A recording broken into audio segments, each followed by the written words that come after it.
வணக்கம். உங்கள் அனைவருக்கும் சகல ஐஸ்வர்யம் உண்டாகட்டும். இன்றைக்கி இந்த வீடியோவில் நீங்கள் எதை பற்றி தெரிஞ்சுக்க போகிறீங்கன்னா, ரொம்ப நாளாக தீராத கஷ்டங்கள். நம்ம எதனால் அந்த கஷ்டம் வருதுன்னே தெரியாது. சின்ன சின்ன பிரச்சனைக்கெலாம் கஷ்டம் வரும். நம்மளை வேலை செய்கிற இடத்துலையும் ஒரு நிம்மதியாக இருக்க விட மாட்டாங்க.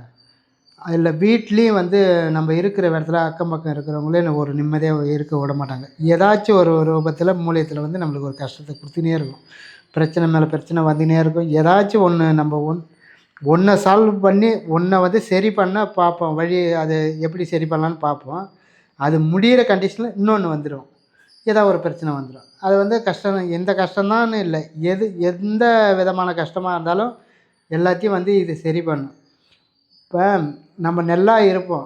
நம்ம நல்லா இருந்து வேலை செஞ்சுன்னு இருப்போம். ஒரு இடத்துல நம்ம நிரந்தரமாக இருப்போம். அந்த இடத்துல ஒரு கஷ்டம் வரும்.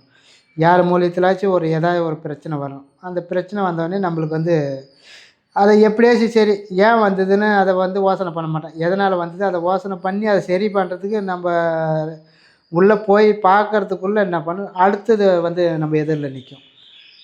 இன்னொரு பிரச்சனைன்னு ஒன்று நிற்கும். அதுவும் ஒரு கஷ்டமாயிடும் நம்மளுக்கு. அதனால் இதெல்லாம் சரி பண்ணுறதுக்கு நான் சொல்கிற மாரி செஞ்சிங்கன்னா இந்த கஷ்டம் படிப்படியாக குறைஞ்சிரும். கஷ்டன்றது வேறு. எப்படின்னா கஷ்டம் ஏதாச்சும் ஒரு மூலியத்தில் பண கஷ்டம், சாப்பாட்டு கஷ்டம், வறுமை கஷ்டம், இது போலலாம் இருக்கும். அதுவும் இது சரி பண்ணும். எல்லாத்தையுமே இந்த இது சரி பண்ணும். பிரச்சனைன்னு வரும் நம்மளுக்கு. ஏதோ நம்ம போவோம் ஒரு இடத்துல நம்ம எச்சரிக்கையாக இருப்போம். யாருக்கு பேச்சுக்கும் போகக்கூடாது, யார் வன்பு தும்புக்கு போகக்கூடாது, நம்ம எச்சரிக்கையாக இருப்போம். அந்த இடத்துல தேவையில்லாததுக்கு எவனோ ஒருத்தன் நம்மளுக்கு பிரச்சனை பண்ணுவான்.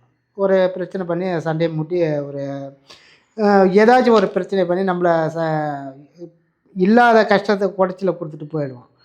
போனாங்கன்னா நம்ம யோசனை பண்ணணும், நாம் என்ன பண்ணணும், நம்ம மட்டும் கம்மல் தானே இருந்தேன், ஏன் இவன் நம்மக்கிட்ட சண்டைக்கு வந்தான். இதை நம்ம யோசனை பண்ணுறதுக்குள்ளே யோசனை பண்ணி இதை நம்ம சரி பண்ணுறதுக்குள்ளே இன்னொரு பிரச்சனை வந்துடும். அது ஏன் வருதுன்னு நம்மளால் உணரவே முடியாது.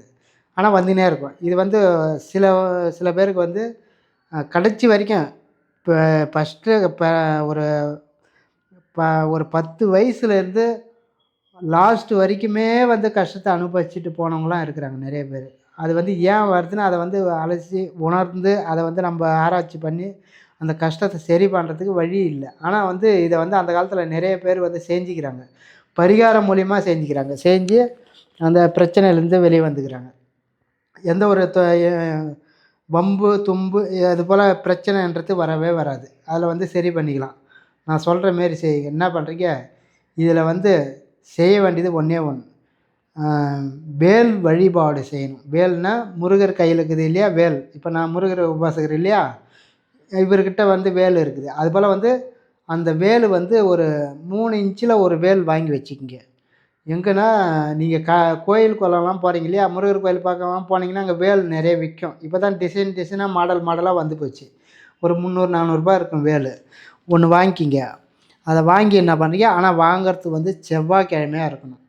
செவ்வாய்க்கிழமை இல்லை சஷ்டி இல்லை கிருத்திகை, அது போல் நாளில் பார்த்து அந்த வேல் வாங்கி எடுத்து அந்த வீட்டில் வச்சுருங்க.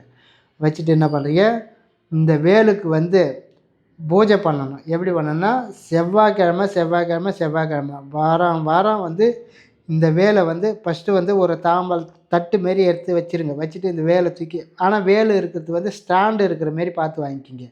கீழே வேல் கூர்மையாக இருக்கும், கீழ்ப்பகுதி மட்டமாக இருக்கும், தட்டியாக. இப்படி வேலை வச்ச உடனே அப்படியே நிற்கணும், நிலைக்காக நிற்கணும் நேராக. அதுபோல் பார்த்து வாங்கிக்கிங்க வேலை. தட்டில் வச்சுருங்க. வச்சுட்டு என்ன பண்ணுறீங்க, ஃபஸ்ட்டு பால் ஊற்றி அதுக்கப்புறம் உங்களுக்கு என்னென்ன ஆனால் அபிஷேகம் பண்ணணும். ஆக மொத்தத்தில் இது இருக்குது இந்த வேலுக்கு. எப்படின்னா ஃபஸ்ட்டு பால் அபிஷேகம், அடுத்தது தயிர், அடுத்தது சந்தனம், என்னென்ன பொருள் இதுக்கு அபிஷேகம் பண்ணணுமோ அது எல்லாமே பண்ணலாம். சந்தனம், பன்னீர், விபூதி, இந்த அபிஷேகம்லாம் பண்ணி என்ன பண்ணுறீங்க, லாஸ்ட்டாக வாசனை ஏதாச்சும் ஒரு ஊற்றி அதான் அந்த லாஸ்ட்டாக பன்னீர் ஊற்றினா போதும், அதே வாசனையாக இருக்கும். ஊற்றிட்டு என்ன பண்ணுறீங்க, எடுத்து வேலை பத்திரமா எடுத்து அதுக்கு சந்தனம் போட்டு வச்சு எடுத்து என்ன பண்ணுறீங்க, பூஜை ரூமில் வச்சுருங்க.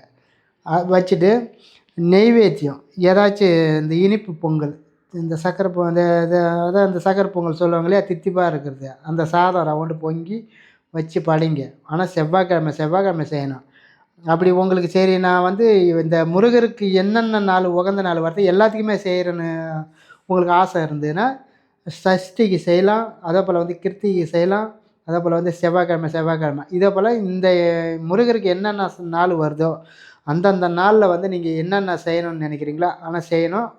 இது வந்து அபிஷேகம் பண்ணணும் முறையா. இந்த வேலுக்கு அபிஷேகம் பண்ணின்னு வாங்க.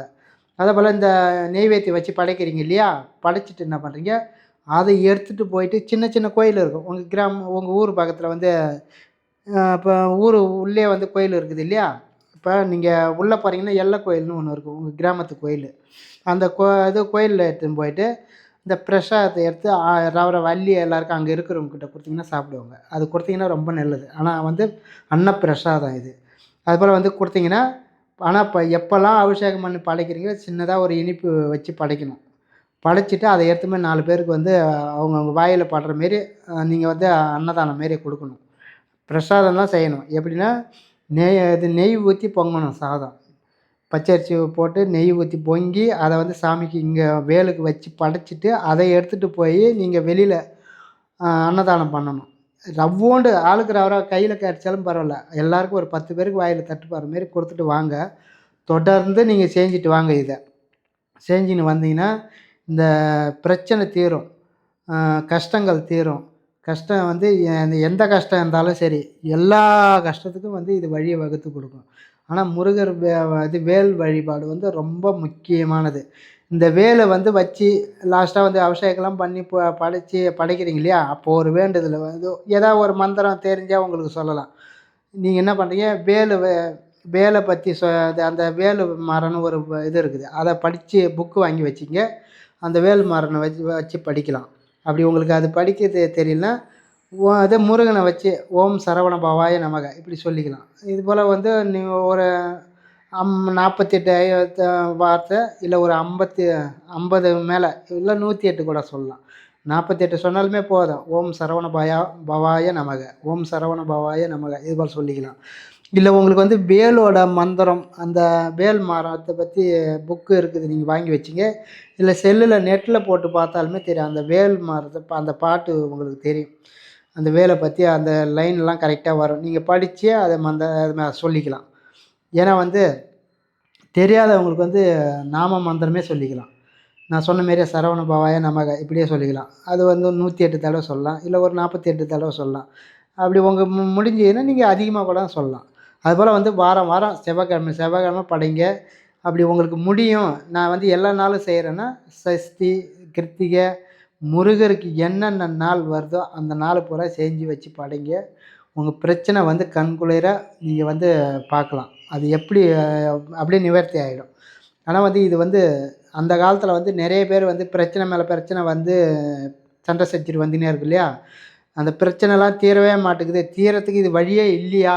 இது என்ன பண்ணுறதுன்னு தெரியாத முழிச்சவங்கலாம் இந்த வேல் பூஜை செய்து தான் அந்த பிரச்சனையை சால்வ் பண்ணிக்கிறாங்க. ஏன்னா வேலுக்கு வந்து அவ்வளோ பவர். முருகர் கையில் இருக்குது இல்லையா வேல். அதனால் வந்து குடும்பத்தில் ஒரு இதாக இருந்து ஆயுதமாக இருந்து அது வந்து நம்ம குடும்பத்தில் வந்து எல்லாருமே வந்து கட்டி காப்பந்து பண்ணும். பிரச்சனையை வந்து சுக்குநூறாக உடச்சிரும். அந்த வேலை பூஜை பண்ணாலுமே ஒரு பிரச்சனையும் சால்வ் ஆகிடும். நல்ல குடும்பம் வந்து ஒரு ஆரோக்கியமாக இருக்கும். பிரச்சனையிலேருந்து வெளியே வந்து நல்ல ஒரு குடும்பம் வந்து சுபிட்சமாக இருக்கும். நீங்கள் வந்து எந்த ஒரு பிரச்சனையும் அதுக்கப்புறம் வர ஆரம்பித்தாலும் வராது. அப்படி மீறி நம்மளுக்கு நேரங்காலம் சரியில்லை, நம்மளுக்கு ஒரு பிரச்சனை எதிரில் வருதுன்னா அது வந்து சின்னதாக வந்துடும். சின்னதாக வந்து உடனே சால்வ் ஆகிடும். அந்தளவுக்கு வந்து இது மாற்றி கொடுக்கும். நான் சொன்னபடி செஞ்சு உங்களுடைய வாழ்க்கையில் வளம் பெற்று நலம் பெறுங்க. நன்றி, வணக்கம்.